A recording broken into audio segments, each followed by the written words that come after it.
श्री स्वामी समर्थ. जय जय स्वामी समर्थ. माझ्या स्वामी भक्ती चॅनलमध्ये सर्वांना नमस्कार. उद्या आहे प्रदोष व्रत. त्याचा शुभ मुहूर्त कोणता आहे, प्रदोष व्रताच्या दिवशी पूजा कशी करावी हे मी सांगणार आहे. ते जाणून घेण्याआधी तुम्ही माझ्या स्वामी भक्ती चॅनलला सबस्क्राईब नक्की करा. हिंदू धर्मात प्रदोष व्रताला खूप असे महत्त्व आहे. दर महिन्याला कृष्ण आणि शुक्ल पक्षातील त्रयोदशी तिथीला हे व्रत पाळलं जातं. त्याचबरोबर या दिवशी व्रत पाळल्यास जीवनातील सर्व संकटे दूर होतात. हा दिवस भगवान शिवाला समर्पित असा आहे.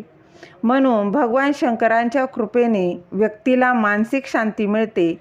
त्याचबरोबर या महिन्यात प्रदोष व्रत कोणत्या दिवशी पाळलं जाणार आहे, या दिवशी पूजेसाठी कोणता शुभ मुहूर्त असेल हे देखील जाणून घेऊया. तर 20 मे 2024 रोजी पाळण्यात येणार आहे.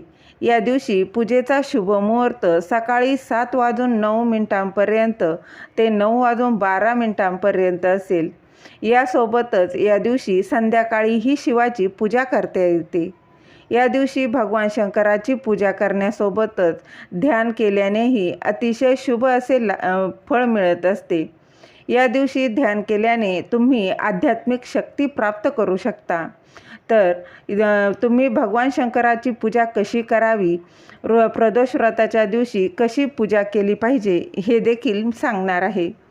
प्रदोष व्रताच्या दिवशी भगवान शंकरांची पूजा करण्यापूर्वी पूजा जिथे आहे पूजास्थानाची स्वच्छता करावी आणि स्नान करून ध्यान करावं. यानंतर भगवान शंकरांचे ध्यान करावं.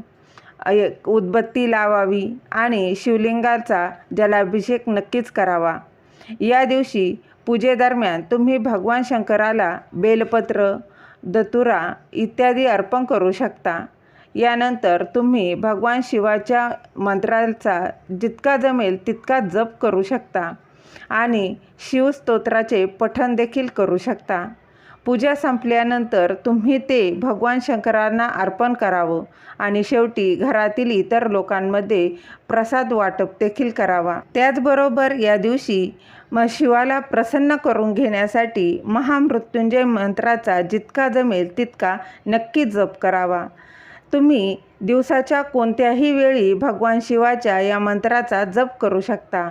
मात्र मंत्रोच्चारासाठी अतिशय शांततेने हा जप करायचा आहे. प्रदोष व्रताच्या दिवशी शिवमंत्राचा जप करणाऱ्यांचे शारीरिक आणि मानसिक त्रास दूर होतात. या मंत्र नाही जमला तर ओम नमः शिवाय, ओम नमः शिवाय या मंत्राचा देखील तुम्ही जितका जमेल तेवढा जास्तीत जास्त जप करण्याचा प्रयत्न करा. अशा भक्तांवर भगवान शिवांचा आशीर्वाद नक्कीच मिळतो. त्याचबरोबर त्यांना जीवनात सुख शांती देखील प्राप्त होते.